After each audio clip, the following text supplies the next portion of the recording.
Va, ahí está. Uy, ¿qué pasó aquí? Listo. La clase pasada estudiamos el problema de búsqueda no ortogonal. ¿Se acuerdan? Sí. Teníamos un conjunto de puntos lo hicimos en el plano y se puede generalizar RD, ¿no? Entonces la idea es que tú quieres contestar preguntas del tipo de, bueno, dime qué puntos caen en un rectángulo dado, ¿no? Y eso se llama, bueno, y eso se llama búsqueda ortogonal porque está dada por intervalos, ¿no? En las variables. Ajá. Entonces eso define un rectángulo y habíamos visto los cuatris, los cadetris, que era un árbol que iba particionando a la mitad, pero lo hacía primero en el eje de las X y luego en el eje de las Y se alternaba. Y tenía un tiempo de ejecución, pues raíz de n más k, ¿no? Y pues generalmente es malo en el sentido de que conforme aumenta la dimensión, esto se nos volvía n a la d menos 1 o algo así. N a la 1, bueno. Ajá, eso, n a la 1 menos 1 entre d. Y entonces eso converge a n a la 1, pues conforme d rápido tiende a infinito.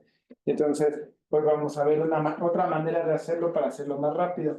Ahora, el árbol KD nos tardamos en el log n tiempo en construirlo y en espacio de memoria usa ODN.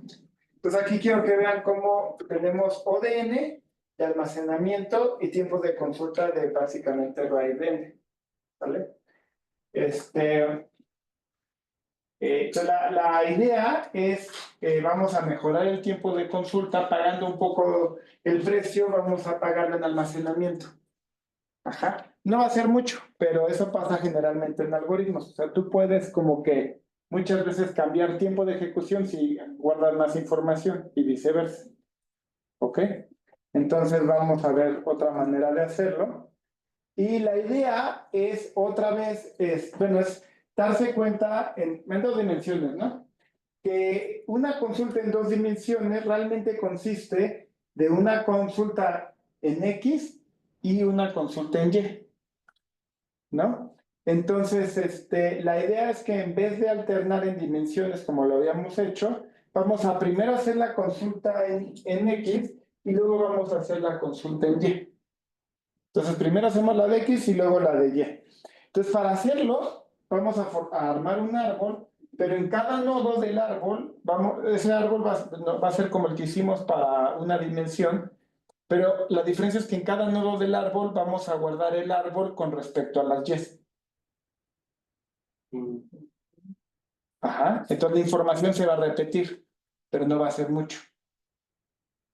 ¿Ok? Entonces, ¿cómo lo habíamos hecho? Bueno, si se fijan, la idea clave es, para una dimensión, tú ibas buscando el intervalo y los intervalos iban viajando juntos en el árbol hasta un momento donde el extremo izquierdo se iba por el lado izquierdo del árbol y el extremo derecho se iba por el lado derecho del árbol. ¿Sale? Y ahí, cuando se dividen, cada vez que tú caminabas, ibas en la búsqueda izquierda, a la izquierda, sabías que tenías que reportar todo este árbol derecho, porque eso quedaba a la derecha de tu límite izquierdo, pero a la izquierda de tu límite derecho. Entonces, esto ya no te ahorras la búsqueda, porque simplemente lo reportas. Y reportar este árbol lo haces en tiempo lineal, donde lineal es el número de hojas que había aquí. Simplemente aquí dice reporta todo esto, y acá era reporta todo esto, reporta, ¿no? Bueno, entonces nada más para recordar cómo lo hacemos en una dimensión. Ahora, vamos, como les decía, a construir un árbol para la X, ajá, y vamos a mantener un arbolito para las consultas asociadas a la Y, pero solo vamos a guardar en este árbol vamos a montar un árbol con respecto a la Y, pero solo de lo que cae aquí en las X, porque esa es la información que me interesa. ¿Sí lo ven? O sea, en las X, si se fijan, cuando yo voy, todos los que están colgando de un árbol son en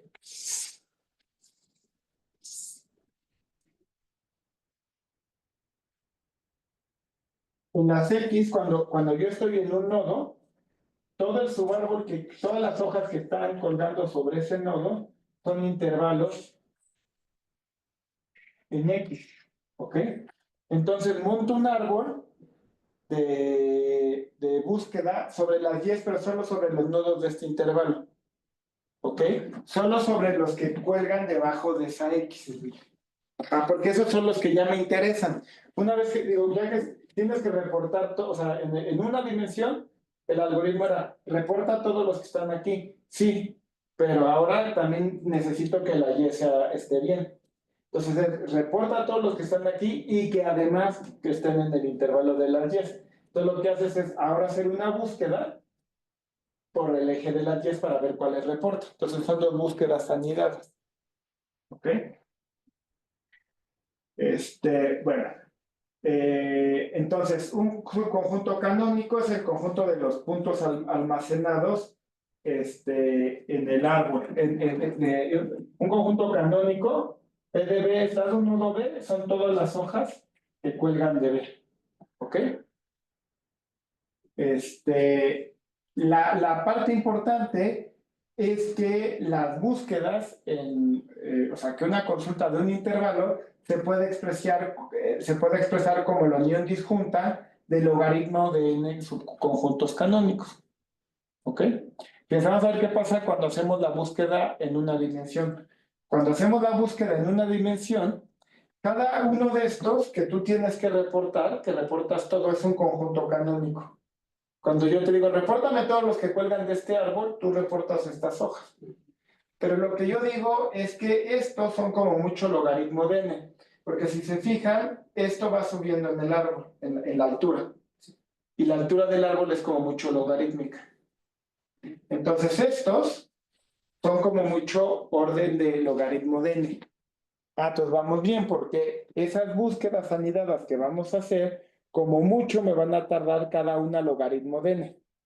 Entonces ya me dice de entrada que el tiempo de ejecución que voy a tener aquí va a ser logaritmo de n, o sea, al momento, corro mi primera en una dimensión.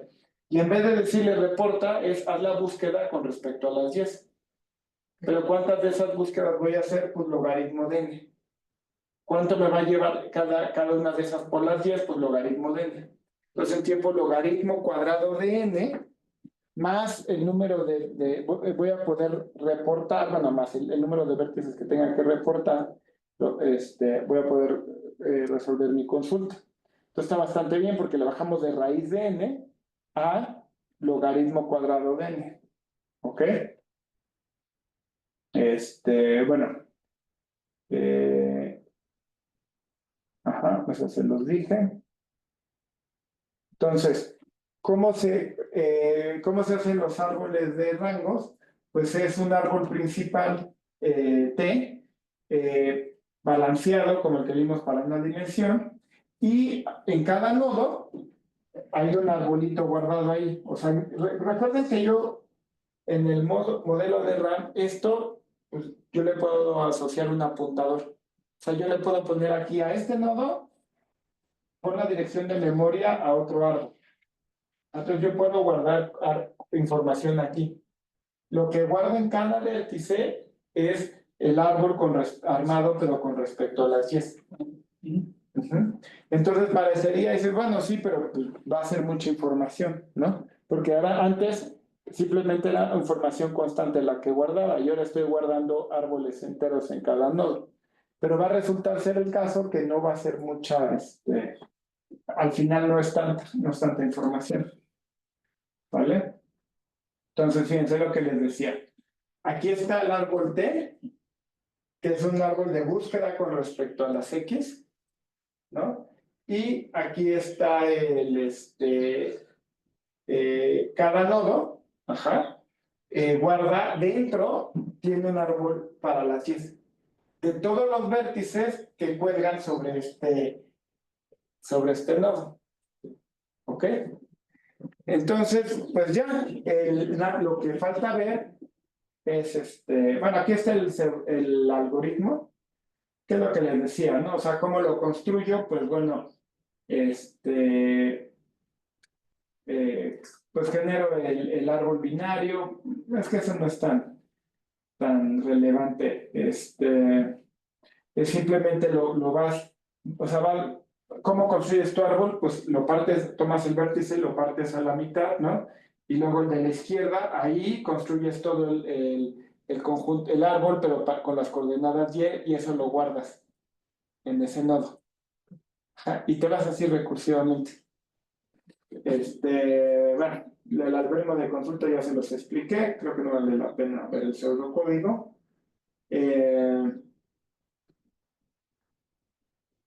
La parte importante, bueno, ok, sí, ahora vas a estar guardando en cada nodo un árbol, eso puede que crezca mucho en espacio. Pero resulta que no, va a resultar que vamos a almacenar solo un poquito más. ¿Cómo contamos cuánto almacenamos? Fíjense. La idea clave es ver cuántas veces un vértice, un punto P, aparece en cuántos árboles, ¿no? Bueno, pues aparece en el árbol de las X, porque esa es una hoja del árbol de las X. Pero luego aparece como en los árboles de las 10, en cada nodo, en la trayectoria que lo lleve a la raíz. Pero ¿cuántas trayectorias de esas hay? Pues logaritmo de n. Entonces, cada vértice aparece a lo mucho logaritmo de n veces. Entonces, el costo que tenemos de memoria, pues está muy bien porque es ahora log n, n log n. Entonces, el quadri lo hacemos en espacio lineal, pero es bastante mala la consulta porque es raíz de n. Vale la pena verlo porque es más flexible o sea, sirve para otras cosas. El range tree, gasto un poquito más de memoria, ahora lo gasto n log n, ¿no? Y el tiempo de consulta es logaritmo cuadrado de n, lo cual está bastante bien. ¿Sale? Ahora, de hecho, hay una técnica que se llama fractional cascading. Ya no la puse, viene en el libro. Se le puede bajar ese log n, ese log cuadrado de n se puede bajar a log n. O sea, eso la gente ya en geometría computacional se clava mucho, porque tú dirías, bueno, pues ya está el logaritmo cuadrado. No, pues entonces, pero realmente la gente dice, no, se obsesiona a hacer, es el óptimo, o sea, como matemático, pues, o sea, ¿cuál es lo mejor que lo puedes hacer? Y bueno, ese es implementable, o sea, si es un buen algoritmo, lo puedes bajar ese log cuadrado lo puedes bajar a log n. ¿Qué más? No sé, ya se los dije. ¿Cómo se compara? Bueno, lo que les decía, ¿no? El espacio del árbol KD o de n, lo hago n log n, la construcción me toma n log n y otra vez me toma n log n, ¿no? El tiempo de consulta es la parte importante, raíz de n versus logaritmo cuadrado de n. Como se imaginarán, pues esto se generaliza a varias dimensiones, ¿no? Lo único que tengo que hacer es, y lo vas a hacer en 3 dimensiones, es primero busca sobre las X, luego en cada nodo haz un árbol de un range tree, pero ya sobre Y y Z, y luego te vas al siguiente nivel y en ese árbol haces, o sea, sobre las Z. ¿Ok? Y ahí sale. Y ahí está genial porque el almacenaje es n log n, bueno, con log elevado a la d menos 1, ¿no? Y el tiempo que tardo en responder, pues es log a la d de n. Ajá.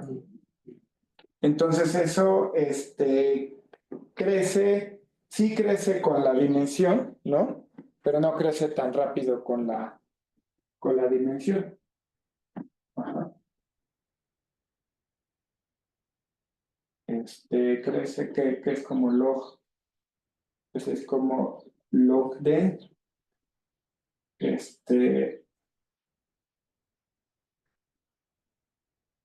No alcanza a ver cómo crece. Bueno, si pues la D puede ser grande y tampoco afecta tantísimo. O sea, log a la 100 de n tampoco es tanto. Entonces es un algoritmo que maneja bien incluso muchos parámetros en una búsqueda. Que este es un ejemplo. En base de datos esto es todo un área de estudio desde el punto de vista algorítmico de cómo hacer búsquedas y demás, ¿no?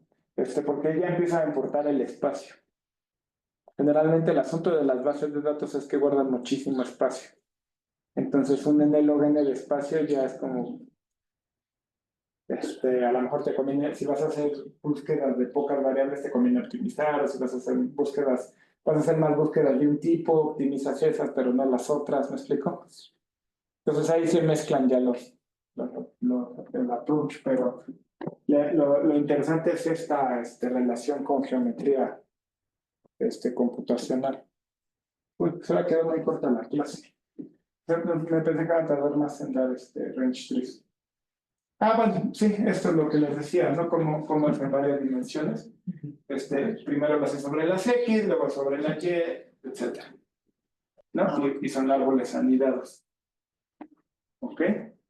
Y bueno, pues sí, creo que acabamos ese capítulo. Yo creo que no he calificado todavía las tareas, pero ya les voy a dejar la otra.